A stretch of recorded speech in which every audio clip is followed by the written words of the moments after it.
இல்லை தாத்தா, நான் ஒரு இடத்துல கற்றுக்கிட்டேன். எனக்கு சரியா எப்படி அதை வந்து எடுத்து ஒழிச்சு வைக்கிறதுலாம் சொல்லிக் கொடுக்கல தாத்தா. தொழில் கற்றுக்கிறது வந்து தொழில் கற்றுக்கிற முறைக்கு வரும்போது ஒரு படிமானம் இருக்கணும். நீங்கள் எத்தனை வருஷமா தாத்தா சொல்லிக் கொடுக்குறீங்க? நான் கிட்டத்தட்ட 830 வருஷம். 830 வருஷமா? 20-30 வருஷம். 830 வருஷம் சொன்னா நான் பயந்துட்டேன். எனக்கு 2 நிமிஷம் தலை சுத்திடுச்சு. என்ன கற்றுக்க வந்தேன்னு சொல்லவே இல்லையா மாட்டேன். யாராவது கழுத்தில் கிடந்துச்சுன்னா அப்படி போய் பக்கத்தில் போய் இப்படி பார்க்கலாமா? பார்க்குற அளவுக்கு நீ விடணும்ல. நல்ல நகையான்னு பார்த்துட்டு தானே அத்துட்டு ஓட முடியும். நல்ல நகை பார்க்கறதுக்குள்ள நீ ஆம்பிக்கிறதா உடனே கொண்டு போய் வச்சுக்கலாம். அப்ரேசர் மாதிரி பேசுறா, திருட மாதிரி பேசுறா. குடிக்கிறத பாரு, திருவிழாவில் காணாம போன புள்ள மாதிரி. அடகு வைக்கிற இடத்துல போய் போலீஸ் மாட்டிக்கிறேன். இப்படிதான் 10 வாட்டி மாட்டி அடிச்சு இங்கே பாருங்க. இந்த நண்டி நகையை வாங்குறதுக்காக தொழில் கற்றுக்கிறீங்களா இல்லை நிப்பாட்டுறதுக்காக? அதுக்கு தான் நான் கற்றுக்கவே வந்தேன். உன்னை நினைச்சா எனக்கு ரொம்ப பெருமையா இருக்கேன். இந்த இடம் சரியா வராது, இந்த இடத்துக்கு போமா சார்? வாராண்டி வாராண்டி தங்க கட்டு பம்புக்கு போராண்டி சிங்கக்குட்டு. நில்லு வெயிட் பண்ணு சாரை கூப்பிட்டு பேசி பாருங்க. யாருமே காணாம உட்காந்துட்டு இருக்கோம். இல்லை சார், யாரும் இல்லை சார். கொஞ்சம் வெயிட் பண்ணு. இல்லை யாரை பார்க்கலாமா இல்லை சேர்த்து விடணும் டக்குனு. வேலை இருக்குது, தம்பி தான் சேர்த்து விடணும். வாங்க தம்பி. வணக்கம் தம்பி. சார் என்ன பண்றாங்க? தம்பி நகைக்கடையில் விளாத்துட்டு இருக்கான். சரி. அப்ரேசர் தானே சொல்லி தரீங்க? ஆபரேஷன் கோர்ஸ் அதை கற்றுக்கலாண்ணா. தம்பி சேர்த்து விடலாண்ணா. சொல்கிறேன் நீ யார், என்ன விவரம், எப்படி சேர போகிறா? வேலை பார்த்துருக்கீங்க எத்தனை 3 வருஷமா பண்ணிட்டு இருக்கேன். 3 வருஷத்துலேயே ஏகப்பட்ட பஞ்சாயத்து பிரச்சனை மேலே பிரச்சனை. ஒரே குஷ்டமப்பா. என்ன பஞ்சாயத்து? நீங்க கோர்ஸ் கத்துக்கிறதுன்னு வந்திருக்கீங்க. அதான் தொழில் கத்துக்கிறதுக்கு கோர்ஸ் என்னால் கத்துக்கிறது. இப்போ இது வந்து கோச்சிங் சென்டருக்கு உண்டான அப்ரேஷன் கோச்சிங் உண்டான இடம். எனக்கு நான் நிறைய இடத்துல கற்றுக்கிட்டேன். ஒழுங்காக சொல்லிக் கொடுக்க மாட்டாங்க. சரி. அது வேலை செய்யும் போது தப்பு நடந்து நான் போலீஸ்கிட்ட மாட்டிக்கிறேன். இல்லை அந்த பிரச்சனைக்கெல்லாம் இங்கே ஒன்றும் இடம் இல்லை. இல்லை சார், கொஞ்சம் ஓப்பனாக சொல்லு. ஓப்பனாக பேசு. சார் தானே பேசுகிற.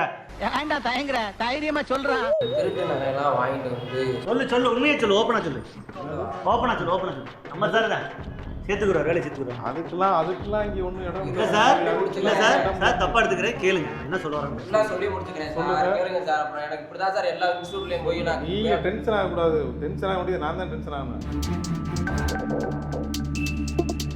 நீங்கள் வந்து சரி, நம்ம உட்காந்து பேசுவோமா சார்? உட்காந்து தாராளமாக உட்காருங்க. அட்மிஷன் என்ன கற்றுக்க வந்தேன்னு சொல்லவே இல்லையா மாட்டேன். சொல்லுங்க. அதுதான் என்ன சொல்ல வார்த்தையிலே நீங்க சொல்றீங்க. சரி சார், பார்த்து சேர்த்துங்க தம்பியை. தம்பியை விட்டு போறேன். சேரணும்னா திருட்டு நகையில இனிமே திருடாத. அடிச்சு போடுவேன் அவ்வளவுதான் சொல்லிட்டு திருட்டு நகை திருடாத சார். அதுக்கெல்லாம் வேலையே கிடையாது. அதுக்கு இங்க வேலையே கிடையாது. ஒழுக்கமா இருந்தாதான் இங்க கிளம்பலாம். தம்பி நீ கிளம்பலாம். வேலையே கிடையாது. தம்பி நீ கிளம்பலாம். சார் நீ கிளம்பலாம். இடம் இல்ல சார். பாருங்க என்ன கிளம்புங்க. நீ கிளம்பு. இல்லை வேணாம் சார், இது லாய்க்கு கூட சரி வராது. ஒரு நிமிஷம் சார், நான் சொல்றேன் கேளுங்க. ஒண்ணுமில்ல, அது முன்னாடி வேலை ஆக்குற கடையில கை வச்சுட்டேன்.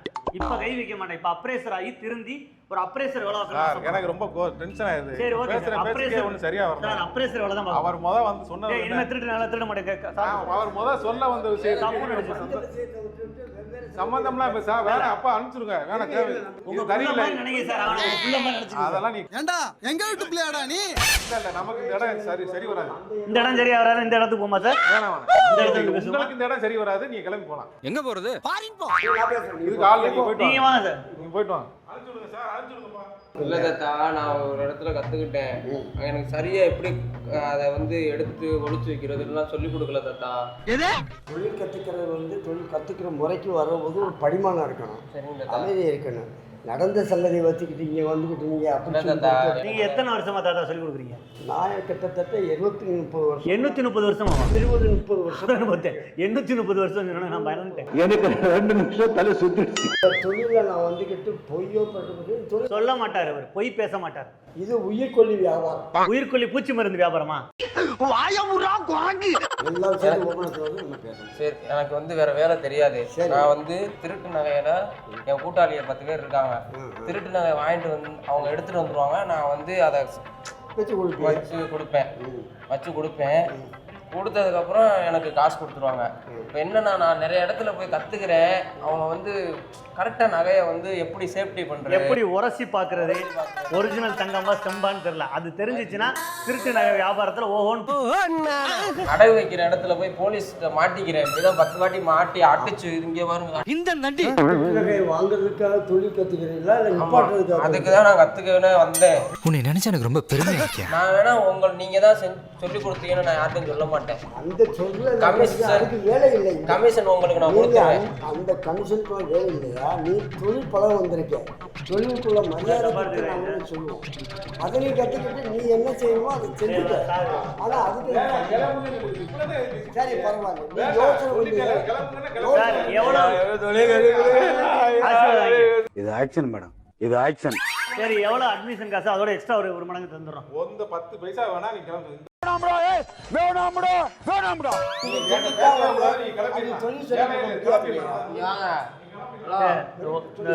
நான் சொல்லிக்கிறேன். நான் ஆட்டையை போகிற நகையில் 50% உங்களுக்கு. விசிலா இது ஒரு லென்ஸ். லென்ஸ் இது எதுக்கு தேவைப்படும்? நகைகளுடைய சிகில் பார்க்கறதுக்கு, தரம் பார்க்கறதுக்கு, சகலத்துக்கு அது தேவைப்படும். சரி, இது சாப்பாடு யாராவது கழுத்தில் கிடந்துச்சுன்னா அப்படி போய் பக்கத்தில் போய் இப்படி பார்க்கலாமா?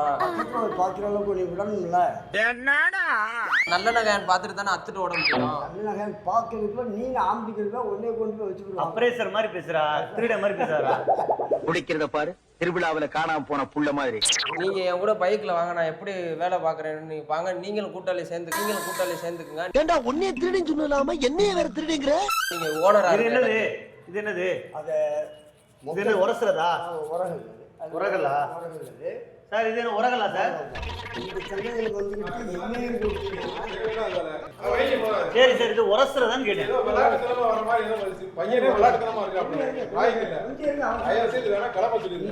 நீங்களே சேர்த்து உட்காருவீங்க. சரி உட்காந்து ஸ்டூடெண்ட் ஜெயின்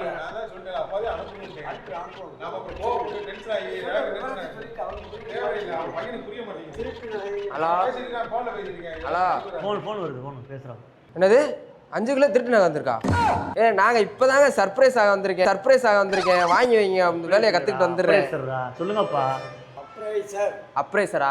இப்பதான் அப்ரைசர் ஆக வந்திருக்கேன், வாங்கிட்டு வந்துடுறேன். எந்த பயனும் இல்ல. இந்த ஐயரை கொடுக்குறேன், பேசுறீங்களா? என்னை வந்துட்டு நீ செய்யக்கூடாது. திருட்டு நகைகளாம் அப்புறம் பசிக்கலாம். இப்ப நகை வர்றதை பத்தி பேசல, முதல்ல அப்ரைஸ் ஆக சம்பாரி. அண்ணே நம்ம சேர்த்துக்கிறேன். நீ உட்காருங்க, நடத்துறேன். பாத்தீங்கன்னா பியூர் கோல்டு ரேட் பாத்துக்கிட்டீங்கன்னா உட்காருங்க சார். பியூர் கோல்டு நான் நடத்துறேன் சார். உங்களுக்கு நான் உங்களுக்கு நடத்துறேன் சார். தம்பி உட்காந்து வந்த மேட்ரு வேற விதமா சொல்லி திருட்டு நகைகள் சம்பந்தமா தான் இவர் பேசிக்கிட்டே இருக்கு. அப்ப இவன் திருடனா? ஆமா, திருடனே தான். நான் திருடறேனா? சார், இவர் வந்து என்ன சொன்னாருன்னா நீங்க ஏதாவது செயினிங்கன்னு அதை எடுத்துருவாங்க, நான் பார்த்து தரேன்னு சொன்னாரு. சார் நீங்க தான் சொன்னீங்களா 5 கிலோ நகை இருந்தா கொண்டு வாங்கன்னு. நீங்க வந்து பேசுறது சரியில்லை, செயல்படம் சரியில்லை, வந்தா வந்து பேச்சுவார்த்தை சரியில்லை, எதுவுமே சரியில்லை. நல்லா பார்த்தேன். தயவு செய்து கிளம்புங்க. கிளம்புங்கப்பா.